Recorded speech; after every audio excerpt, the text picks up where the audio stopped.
Este é o programa Debate Brasil, produzido pela AEPET, Associação de Engenheiros da Petrobras, e transmitido para todo o país por uma rede de TVs comunitárias e outros canais de televisão. Nós vamos conversar hoje com a doutora Alice Eulália Chagas Ribeiro, médica pediatra do Hospital Federal da Lagoa, no Rio de Janeiro,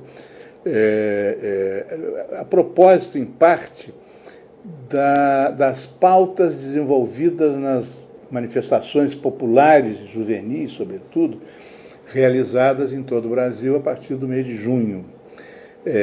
Criticava-se muito certas opções do governo, como privilegiar o financiamento da Copa do Mundo, da Copa das Confederações, das Olimpíadas, e desprivilegiar setores como a saúde pública. Então, diz assim, mais hospitais, menos estádios, né? E nós vamos conversar com a doutora Alice Eulália, porque quando o noticiário, de modo geral, dá um quadro negativo, um quadro ruim da medicina pública no Brasil, há uma unanimidade em torno da qualidade dos serviços do Hospital Federal da Lagoa. Eu ouvi de médicos, né, que, por exemplo, a cirurgia urológica do Hospital Federal da Lagoa, um hospital público, gratuito, a cirurgia urológica do Hospital Federal da Lagoa, no Rio de Janeiro, é a melhor do Rio de Janeiro. Nenhum hospital particular, nem mesmo os mais caros, né, aqueles aos quais só tem acesso uma parcela muito pequena da população, nenhum desses hospitais, digamos, para os ricos, tem a qualidade da cirurgia do Hospital Federal da Lagoa. Então, eu pergunto para a doutora Alice, que é pediatra, mas já há algum tempo trabalha num comitê de controle de qualidade e gestão do hospital, né? Como se explica que um hospital público tenha tal qualidade como o Hospital da Lagoa? Essa pergunta tem surpreende. Várias respostas, né? Porque é multifatorial. Eu posso dizer que o Hospital da Lagoa tem uma cultura organizacional, é dedicado ao ensino, e os residentes, eles criam um vínculo afetivo, emocional, e eles são muito comprometidos, envolvidos, e isso faz com que os médicos também se comprometam com o ensino, e há um estudo, há um centro de estudos ativo, os médicos gostam de trabalhar no Hospital da Lagoa, talvez pela localização, pela ambiência e pelo tempo, né, que eles trabalham lá. Nós temos profissionais já que entraram há 20, 30 anos, continuam no hospital. Muitos profissionais lutaram, fizeram muito esforço para trabalhar no hospital. E o perfil do hospital, o modelo de liderança, a diversidade, as maneiras de pensar, comportamentos, ética, é um conjunto de valores que vai determinando, no decorrer dos anos, uma cultura, que eu acho que é uma cultura boa. O clima organizacional, ele é alto. E bem, como é que se insere nessa cultura, né, já nessa tradição, esse comitê sob a sua presidência, o Comitê de Controle de Qualidade? Nós fizemos a gestão da qualidade. Gestão da qualidade. O setor funciona em assessoria à equipe da direção para acelerar o processo de qualidade e segurança na instituição. É um trabalho grande, porque a gente trabalha com áreas administrativas e assistenciais. A área administrativa, hoje, num hospital, ela é comparada a uma empresa, porque existe uma parte de suporte, de infraestrutura, que é muito pesada. Setor de suprimentos, financeiro, tem o orçamento, tem a licitação, faturamento, a própria direção, a gerência da qualidade faz parte disso também.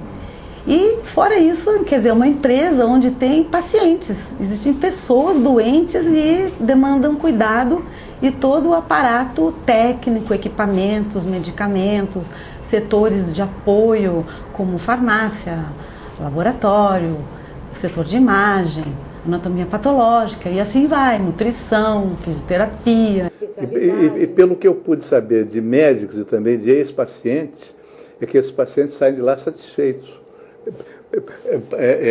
Quem está acostumado a ler nos jornais e a ver na televisão esse noticiário tão pessimista sobre a medicina pública no Brasil, pode não acreditar, mas é verdade. Por que as pessoas saem tão satisfeitas? Isso é uma boa notícia, né, que eu vou dar esse retorno para os profissionais, que eu acho que isso é o que a gente quer saber, porque é o produto do nosso trabalho, mas eu acho que é sempre um conjunto de medidas, né? A direção do hospital tem já uma declaração da missão, né, que é formar recursos humanos, prestar assistência especializada, integrar o SUS com sustentabilidade. Então, só isso já demandam várias ações. E os valores que passam pela humanização, que então agora eu acho que nesse caso seria a resposta, porque humanização hoje é uma palavra já que está muito, digamos assim, na moda, né? Mas qual é o seu significado da humanização, né? Então a humanização é a comunicação, não é também só ouvir e falar, passa por sentir também, né? E eu acredito que o ser humano, ele sempre tem um sentimento de ajudar, de colaborar, de socorrer alguém, mas esse sentimento, ele está dentro e ele às vezes não está disponível se as condições de trabalho não forem boas, né? Agora, quando esse profissional, nesse caso, né, ele está bem, ele tem condições de trabalho e até mesmo pessoais, isso tudo aflora a vontade de ajudar o outro. E por outro lado, a ambiência, o ambiente, né, agradável, benévolo, confortável, isso também colabora. O Hospital da Lagoa passou por uma reestruturação física forte, uma reforma total de equipamentos, instalações, e a ambiência foi assim, acho que o que impressiona mais, porque o hospital ele é todo pintado com uma tonalidade de verde, ele é decorado. E ele é muito bonito. Ele é bonito por dentro e por fora, né? Ele tem, os quartos são só 2 leitos. Tem televisão, a plasma para os pacientes, ar-condicionado. Tem uma paisagem fantástica. Todos esses apartamentos, pelo que eu soube, dão para aquela... Vista para a Lagoa. Para a Lagoa. Não é à toa que o projeto do hospital é de autoria do Oscar Niemeyer. Oscar Niemeyer, Hélio Shoa, o paisagismo de Burle Marx, que nós temos jardins também, né? E aquele painel de azulejos maravilhoso que foi um artista plástico que fez, Atos Bulcão. Atos Bulcão, um grande... Né? Então, quer dizer, e naquela época onde tudo era caprichado, a arquitetura era, nessa época, essa arquitetura era moderna. O prédio está fazendo 50 anos. 50 anos. O Hospital da Lagoa está fazendo 50 anos. Foi construído em 1952, a princípio, para um hospital para o Banco Sul-América e do Lar Brasileiro. Depois ele passou em 1962 para os institutos, né? Era o hospital dos bancários, passou para os institutos de previdência na época. Depois, em 67, no governo, quando foram extintos os institutos, foram unificados, né? No INPS, que é o atual INSS, né? E aí sim, depois de uns 2 anos, ele passou para o INAMPS, quando separou a assistência médica da Previdência Social, e depois para o Ministério da Saúde. Hoje ele pertence ao Ministério da Saúde, já teve uma gestão... O SUS, né? Integra o SUS. O SUS foi criado, ou pelo menos inspirado, pela Constituição atual, que está em vigor desde 1988, mas poucos brasileiros sabem o que é o SUS. Então, o SUS é um sistema único de saúde que obedece modelos ingleses, canadenses, escandinavos. É um sistema perfeito, mas de difícil implementação. Ele tem princípios finalísticos que passa por, primeiro, a universalidade, que é o serviço público tem que ser acessível para todos. Todos têm direito. Todos têm direito ao serviço público. Então ele tem que ter uma cobertura que propicie esse acesso. O segundo princípio é a equidade. A equidade significa um tratamento igual para todos. O que é isso? Tratar os iguais com igualdade e os desiguais com desigualdade. Parece uma contradição, mas na verdade a gente tem que reconhecer a desigualdade para reduzir e para resolver o problema do paciente. Eu vou dar um exemplo. Se um paciente está sendo atendido e ele está numa fila com uma emergência, ele é um desigual, ele não pode esperar. Ele tem que ir para frente. Ele tem que ir para frente. Então isso é tratar com equidade. E a integralidade, que seria o tratamento integral, desde a assistência propriamente dita, até a recuperação, a vigilância epidemiológica, a vigilância sanitária, um tratamento completo, incluindo a prevenção na primeira fase. Então esses 3 princípios é o que nós sempre temos que ter em mente para poder integrar a rede do SUS. Bom, e isso lá está sendo bem sucedido? Na verdade são medidas tomadas pelo Ministério que a gente procura cumprir. Por exemplo, o acesso, que nós estamos falando agora da universalidade, da equidade, da integralidade. Isso tudo nos leva a pensar num acesso, então, universal e que contemple esses princípios, inclusive... Quer dizer, qualquer brasileiro chegou lá com o documento de identidade, ele pode se inscrever e ser atendido. Não é bem assim, porque o que está sendo implementado recentemente é um sistema de regulação. É um sistema de regulação de vagas do município, é um pacto entre os hospitais federais e o município que já foi criado, mas que agora, este ano, recentemente, ele está sendo implementado. Porque esse sistema é um sistema de informação. Um sistema de informação, para ele ser implementado, tem assim muitas ações atrás dos bastidores. Primeiro é disponibilizar computadores, recursos, né? O próprio sistema, que tem que ser customizado. Tem muitas pessoas que têm resistência, não gostam nem de sentar na frente do computador, né? Ele tem que ter treinamento para ser utilizado. E isso tem que ser comunicado, não só para os profissionais, mas também para a população. Para o paciente, ele não sabe quando a gente implementa uma política pública. Então, ele também tem que ser informado, e isso tudo demanda muito tempo. Então, hoje, o acesso aos hospitais federais, que são especializados, é a rede básica do município. Então, o paciente se dirige a uma unidade básica de saúde, ele vai ser atendido no município do Rio de Janeiro ou então no estado também, né? Mas ele tem que se dirigir a uma unidade básica de atendimento da Secretaria do Rio de Janeiro.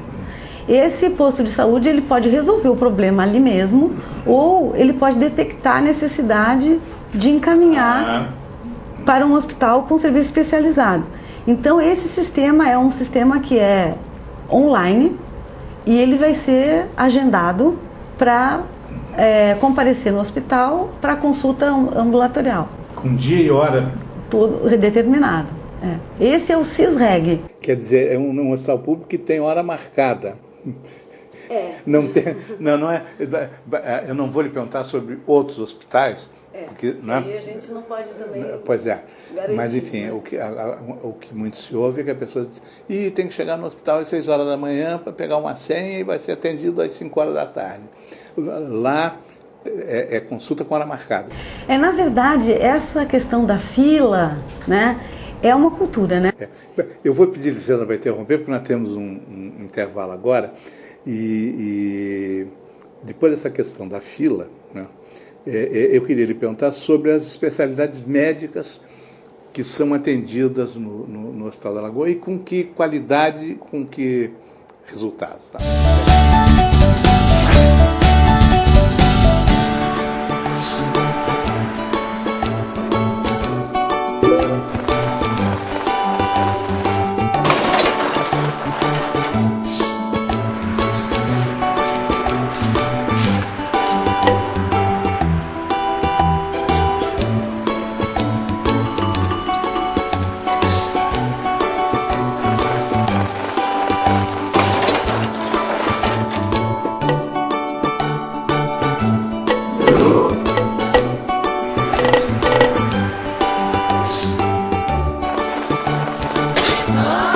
Mobilize-se! Não deixe que levem o nosso petróleo! O petróleo tem que ser nosso! Este é o programa Debate Brasil, produzido pela AEPEC, Associação de Engenheiros da Petrobras, e transmitido para todo o país por uma rede de TVs comunitárias e outros canais de televisão. Nós estamos conversando hoje com a doutora Alice Eulália, médica do Hospital Federal da Lagoa, no Rio de Janeiro, onde ela preside o Comitê de Gestão de Qualidade do hospital. No fim do bloco anterior, ela falava das filas, né, porque lá tem consulta com hora marcada, e eu já antecipei um próximo assunto, que seria inventariarmos as especialidades em que o hospital funciona. Bom, então nós temos especialidades clínicas e especialidades cirúrgicas. As especialidades clínicas são otorrino, oftalmologia, dermatologia, endocrinologia, pneumologia, cardiologia, gastroenterologia, oncologia, neurologia, tem as unidades de terapia intensiva, adulto e pediátrico, e também a unidade coronariana. Isso aí é o tratamento clínico. Clínico. O tratamento cirúrgico também são 12 especialidades. As mesmas? Urologia, coloproctologia, oftalmologia, otorrinolaringologia, cirurgia vascular, cirurgia plástica, cirurgia torácica, cirurgia geral, cirurgia pediátrica, ginecologia, traumatortopedia. E sobre as filas, eu estava falando que isso hoje é uma cultura, né? Quer dizer, hoje não, há muito tempo, porque mesmo no serviço privado, quando uma pessoa marca uma consulta, ele vai 2, 3 horas mais cedo, preparado para esperar. Não, e se chegar com consulta privada, ele chegou na hora, mas apareceu um caso que é de emergência, o médico tem não só o direito, tem o dever de atender primeiro o caso da emergência. É um assunto complexo, porque o serviço médico, o serviço prestado, ele não tem uma hora definida para terminar, né? É difícil dizer, olha, você tem que atender em meia hora ou 15 minutos, ou até menos, tem menos tempo, tem pessoas que atendem. Não dá, né? Porque cada pessoa é completamente diferente e o caso inesperado, então não dá para prever. É um horário que está marcado a princípio, mas que tem que ser flexível, né? Sim, mas a pessoa que vai a um médico ou que vai a um hospital como o da Lagoa tem que estar psicologicamente preparada, pensando assim, bom, se surgir um caso de emergência, eu fico para trás. Agora, se a emergência for comigo, eu passo para frente. Não é? Eu acho que eu quero aquela regra que você mencionou, tratar de modo igual os iguais e de modo desigual os desiguais. Quer dizer, se sou eu que estou em situação de emergência, eu vou passar para frente. Isso não é furar a fila. Exatamente. É isso mesmo, concordo. Bom, e como é que esse seu comitê gestor de qualidade acompanha os procedimentos clínicos e cirúrgicos num hospital daquele tamanho? São várias as ações em todas as áreas, como eu já disse. Mas eu poderia falar hoje sobre as metas internacionais de segurança, que é uma iniciativa da Organização Mundial de Saúde, preocupada com a segurança do paciente internado. Porque hoje, com o avanço da medicina, mais cirurgias são realizadas, mais internações, mais consultas, mais exames, mais procedimentos. Então, o paciente internado, ele também está sujeito a riscos, porque o tratamento sempre tem algum efeito colateral ou uma cirurgia sempre tem algum risco previsto. Então, estou até simplificando esse problema, né? Mas um evento ocorrido num paciente, independente da patologia que ele apresenta, ele chama-se evento adverso, e é isso que a gente procura evitar. O que seria um evento adverso? Vou falar de uma coisa assim que eu acho que que todo mundo conhece. É uma pessoa que vai procurar um recurso, vai a um serviço de saúde porque está com uma pneumonia, digamos assim. E o caso é grave, ela terá que ser internada e ela acaba tendo uma queda. Tombo? Ou acaba tendo no decorrer uma infecção adquirida na internação, associado ao cuidado. Esses são eventos adversos, porque não é a causa que motivou a internação que está sendo tratada agora. Então, por exemplo, esse fantasma aí que todo mundo assusta, a infecção hospitalar. Como é que o que é considerado um evento adverso, né? Outras coisas também, outros eventos como o paciente vai fazer uma cirurgia, vou dar um exemplo da oftalmologia, no olho direito e é operado o esquerdo. Isso às vezes está na mídia aí, né? O lado errado do paciente. O lado errado, às vezes o órgão errado. Ou então o paciente vai receber um medicamento ou uma transfusão e essa transfusão é passada para outro paciente. Troca de paciente também pode ocorrer. Então isso a gente está falando aqui parece assim, nossa, mas que absurdo, mas não é. Isso ocorre, né?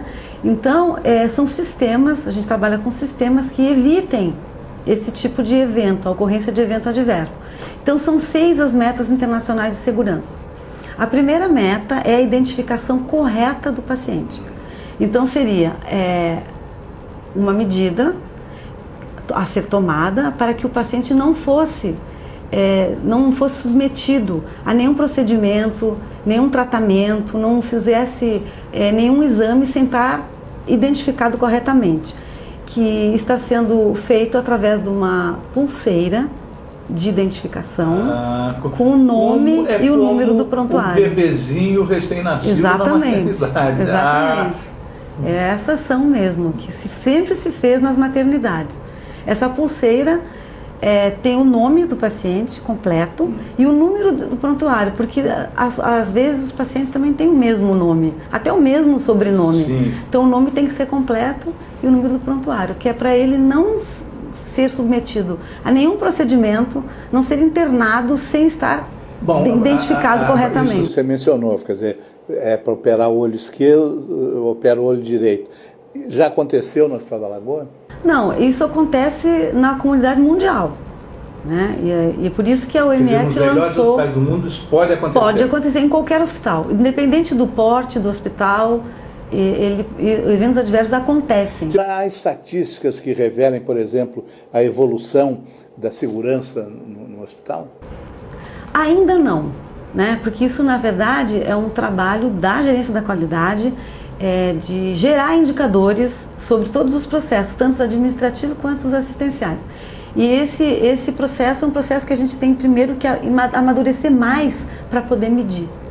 Toda a instituição tem que estar envolvida no processo de qualidade para que a gente possa medir esses processos. Mas a gente tem sim o controle das ações.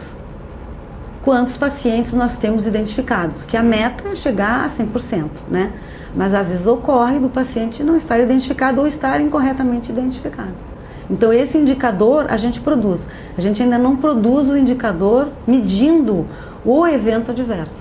Essa questão da queda, eu vou voltar a ela, porque tempos atrás nós fizemos um programa aqui com uma gerontóloga, a doutora Abdala, a doutora Cristina Abdala, que ao entrevistar um possível futuro paciente, idoso, ela pergunta assim, você tem levado muito tombo? Porque é uma coisa natural, depois de certa idade é natural, até porque muitos idosos não se dão conta de que são idosos e não tomam cuidado ao andar, ao descer da cama, ao calçar um sapato, um chinelo e tal. Então, digamos, pacientes de idade superior a determinada, se levar um tombo no hospital, isso também é considerado um evento... Um evento adverso. E existe uma meta de segurança para evitar que isso aconteça. Porque, na verdade, risco de queda todos temos, né? Por causa da lei da gravidade. Mas tem pacientes que têm alto risco de queda. As crianças, abaixo de 5 anos, e os idosos, que são acima de 60 anos. Então, essas pessoas têm que ser identificadas com uma pulseira de cor amarela que sinaliza que aquele paciente tem risco de queda. E aí medidas são tomadas para que ele não caia. Quer dizer, ele talvez nem perceba, mas se ele vai da cama ao banheiro, estão patrulhando ele. Mais ou menos. O patrulhamento também passa pela prevenção, né?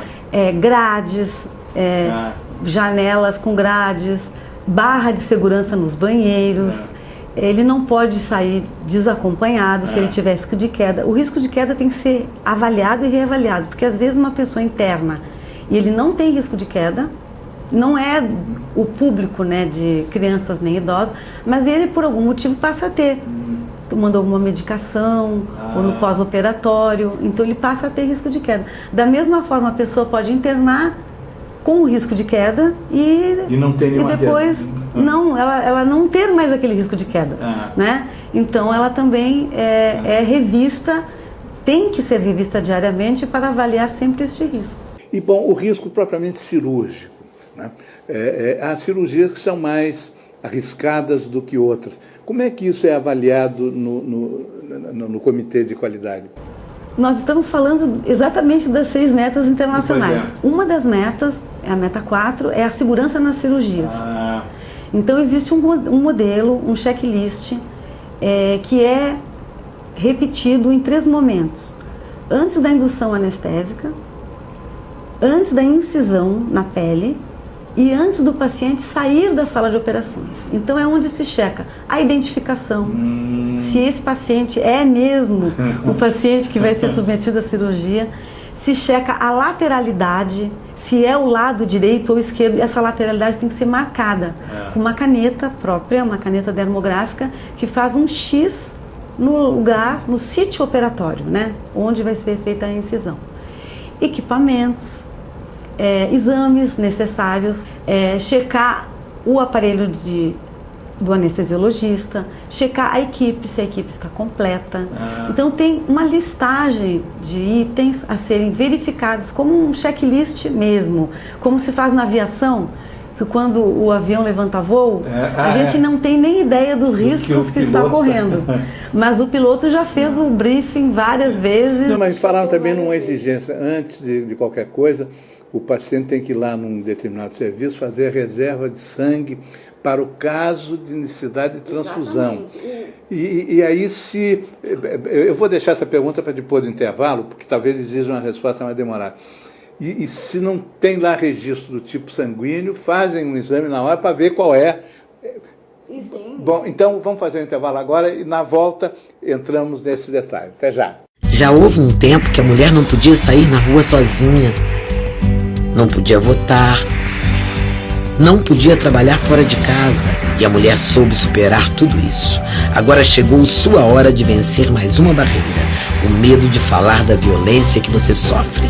Ligue 180, Central de Atendimento à Mulher.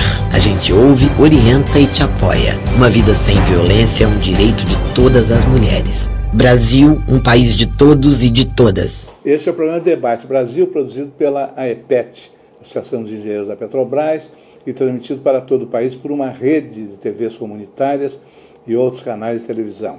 Nós estamos conversando hoje com a doutora Alice Eulália, médica do Hospital Federal da Lagoa, no Rio de Janeiro, que é uma unanimidade absoluta.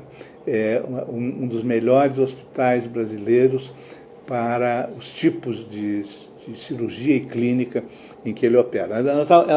A doutora Alice estava explicando os critérios de segurança, quer dizer, o paciente é tratado como um grande jato intercontinental, quer dizer, o passageiro lá na sua poltrona não percebe, mas o piloto tem tantos requisitos de segurança para observar que é um trabalho insano.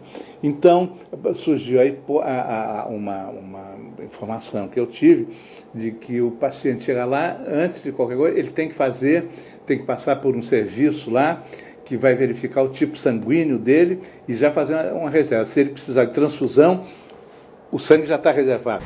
O paciente, antes da cirurgia, ele tem uma consulta, né? Que vai indicar o procedimento, marcar o horário, solicitar todos os exames. E nenhum paciente entra no centro cirúrgico sem saber o tipo sanguíneo, porque mesmo que não haja, a princípio, necessidade de sangue, que algumas patologias a gente já sabe de antemão que vai precisar ter a reserva, né? Disponível. Mas alguns casos que não são previsíveis podem também precisar no momento. E aí ele tem a unidade transfusional que vai enviar o material a ser transfundido e o paciente já tem a tipagem sanguínea. Sim, quer dizer, quando ele realizada. entra na sala de cirurgia, se precisar de transfusão, o sangue já está reservado. Ele está reservado se foi necessário, Sim. se foi previsto, né? Mas ele pode não estar na sala, mas ele pode ser solicitado. Sim, e a tá unidade na sala, mas tá envia. lá no... Aí eles fazem a prova na hora, a prova cruzada, né? Na hora, os profissionais da agência transfusional fazem a prova cruzada na hora e envia para o centro cirúrgico. Mas esse item é um item também que é checado no checklist da cirurgia segura. Se foi solicitado reserva de sangue e se ela já está disponível na quantidade que foi solicitada. Se não estiver disponível, não começa a cirurgia aí? Em alguns casos, sim. Em alguns casos, os itens do checklist, quando não estão conformes, podem parar o processo antes de começar, né? Por isso que é antes da indução que se checa isso.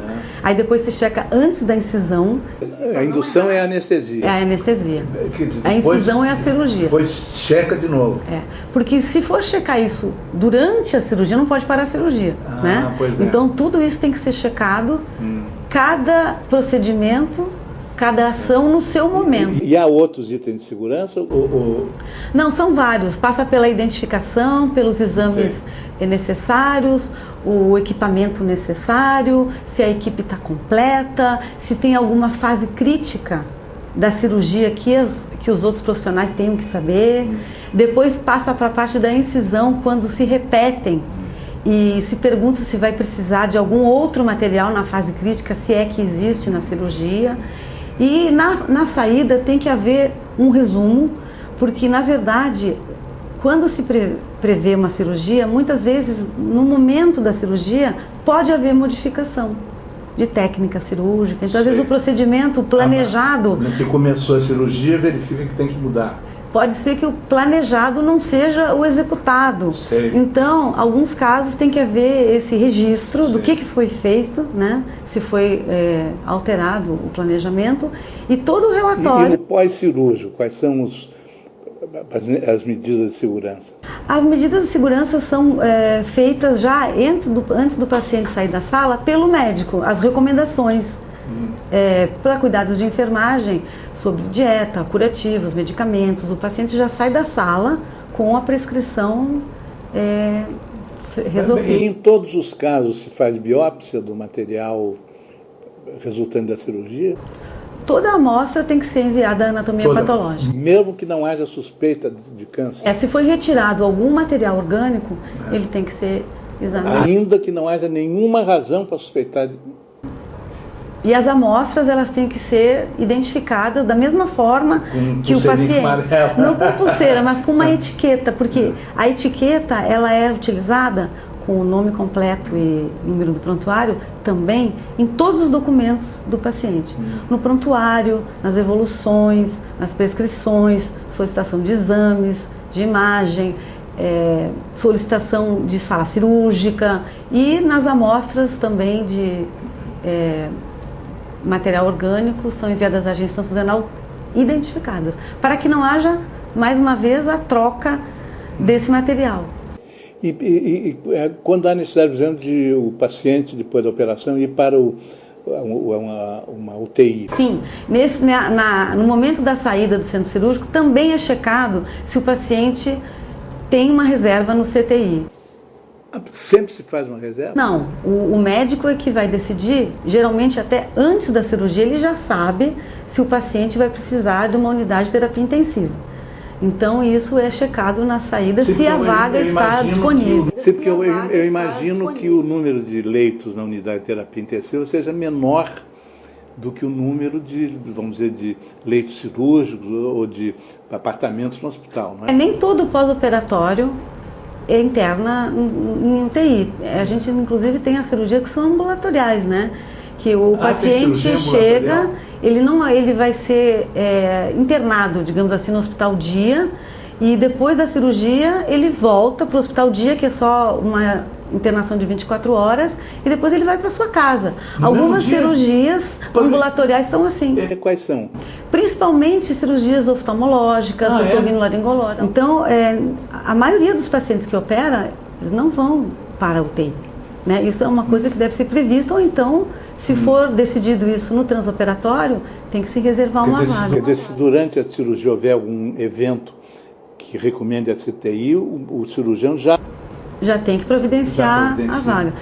São 12 salas cirúrgicas e são 12 leitos de UTI de adulto. Mas isso é administrado, né? Tem que ter um gerenciamento, porque existem pacientes clínicos, né, que utilizam o CTI. Sim, e essas vagas cirúrgicas, quer dizer, várias cirurgias ao longo do dia são realizadas nessas vagas, né? São 550 cirurgias por mês, no mínimo. Por mês, no mínimo? No mínimo, que essa é uma meta de desempenho do Hospital Federal da Alagoas. E isso está de acordo, atende aos parâmetros da Organização Mundial de Saúde? Ou... Não, foi uma meta pactuada com o Núcleo Estadual do Rio de Janeiro, do Ministério da Saúde, porque nós temos uma avaliação de desempenho.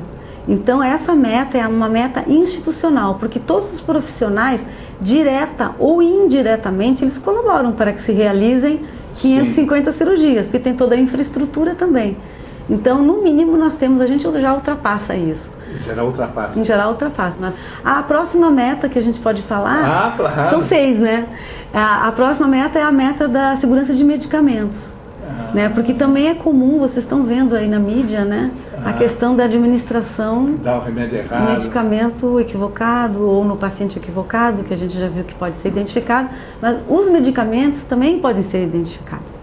Então, nós identificamos os medicamentos que são principalmente os de alta vigilância, que são os que podem causar uma fatalidade se forem administrados inadvertidamente.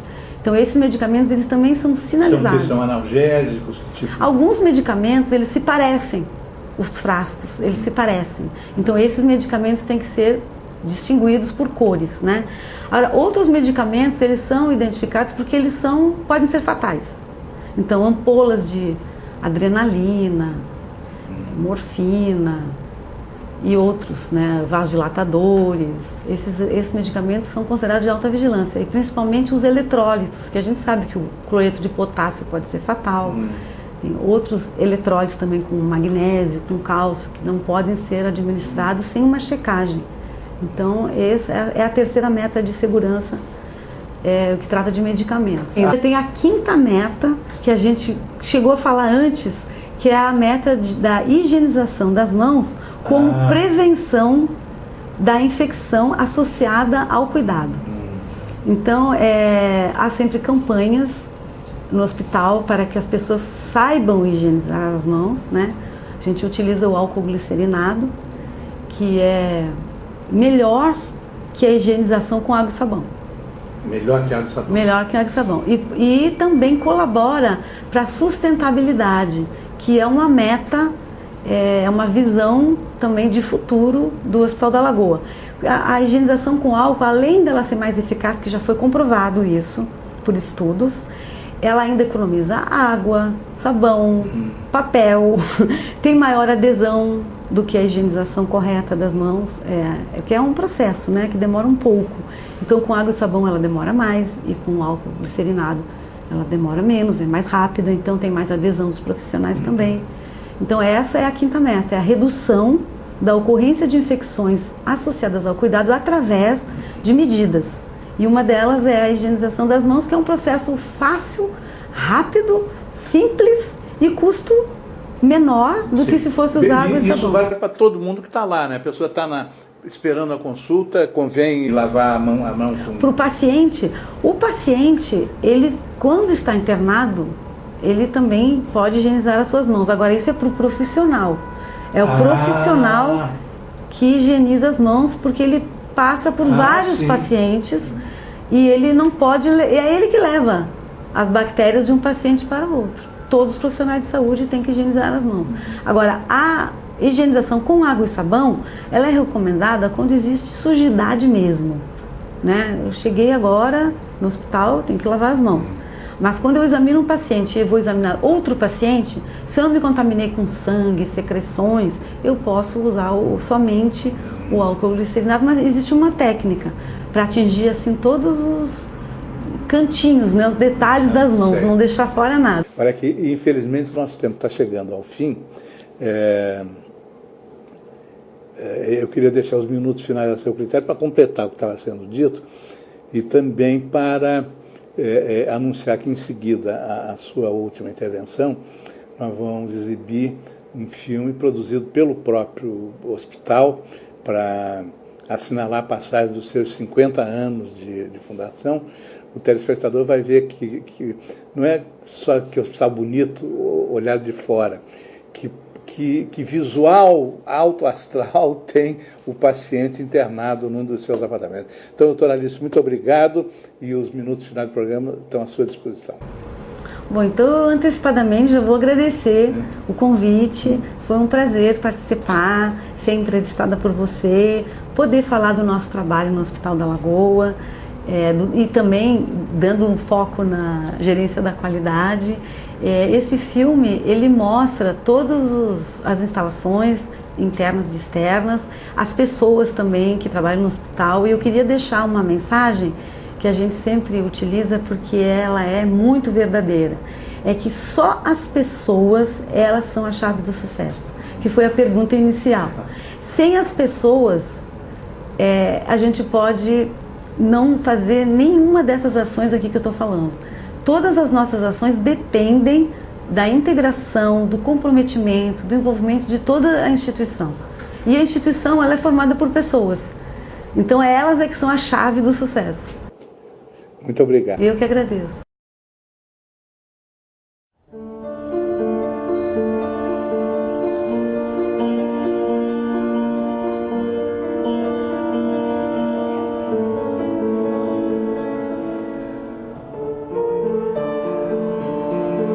Cuidar. Prática saudável, prazerosa. Alimento para corpo, mente e espírito. Cuidar faz bem para quem é cuidado e para quem cuida. Zelar pelo bem-estar dos cidadãos é também dever do Estado, muito bem definido na Constituição Cidadã de 1988, em pleno renascer da democracia no nosso país. E sacramentado no SUS, o Sistema Único de Saúde. A assistência à população em saúde foi, portanto, universalizada, o que quer dizer que todos os brasileiros têm direito à saúde pública gratuita e de qualidade. Minha história se confunde um pouco com a história do hospital. Dos 50 anos do Lagoa, 30 eu passei aqui. Não é fácil trabalhar no hospital.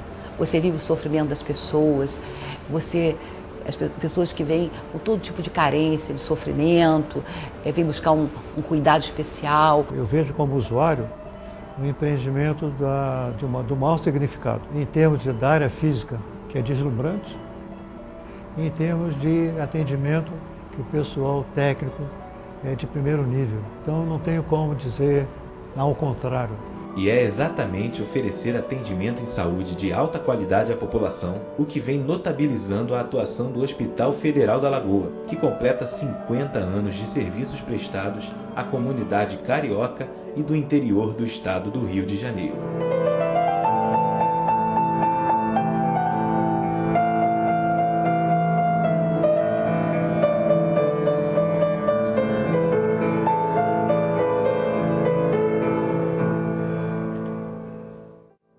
Trabalho nesse hospital desde 1966. Aqui eu fiz a minha carreira médica aqui dentro, fiquei até me aposentar. Instituição federal localizada às margens da Lagoa Rodrigo de Freitas, o Hospital da Lagoa procura seguir vigorosamente as diretrizes do SUS. Essas diretrizes são a inspiração para a missão dessa casa de assistência.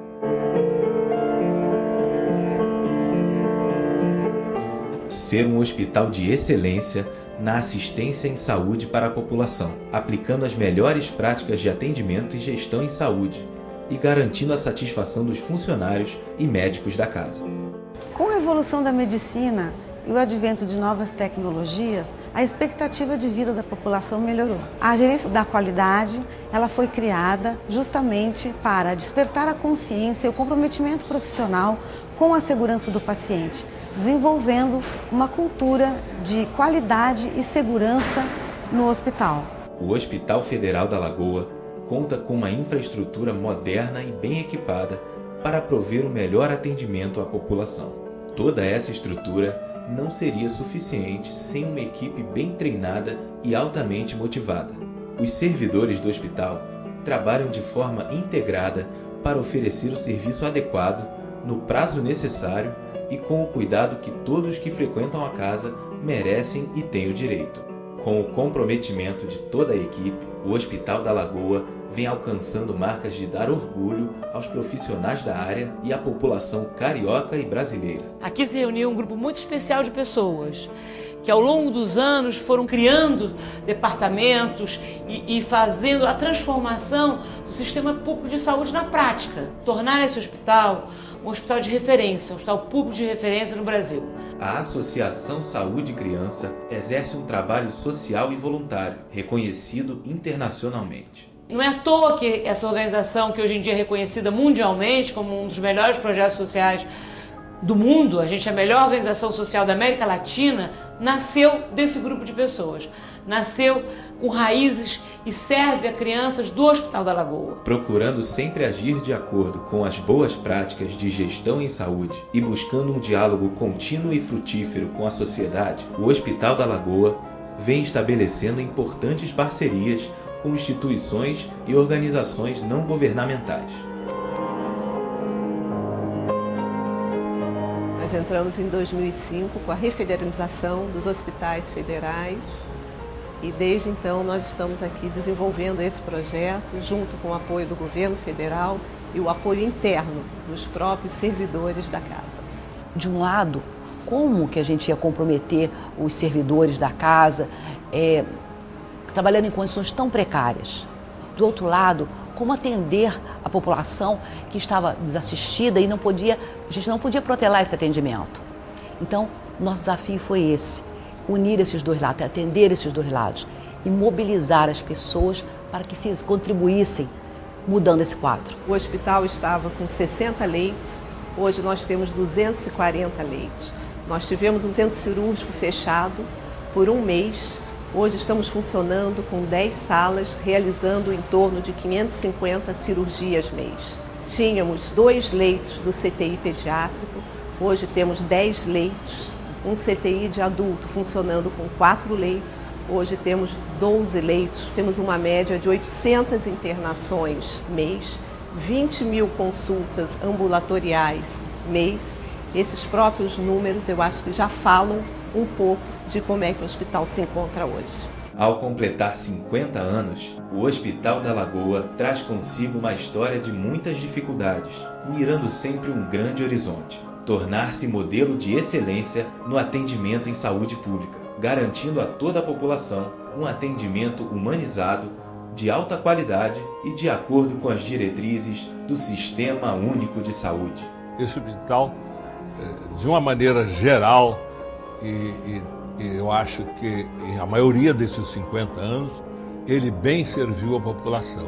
A gente lida com uma pessoa que vem à procura de alguma ajuda, é muito fácil a gente poder ajudar, desde que a gente sinta o que essa pessoa está precisando. É pela paixão, pela relação ser humano com ser humano, que é nessa relação que a gente se reconhece, é nessa relação que a gente se constrói, é nessa relação que a gente dá significado às nossas vidas. As pessoas podem transformar o hospital, gerando mudanças e valor. As pessoas, elas são a chave do sucesso. Apesar do hospital ser um lugar de muito sofrimento, de muita tristeza, passa por aqui a questão da esperança, da cura, da saúde. E eu acho que esse é um grande diferencial.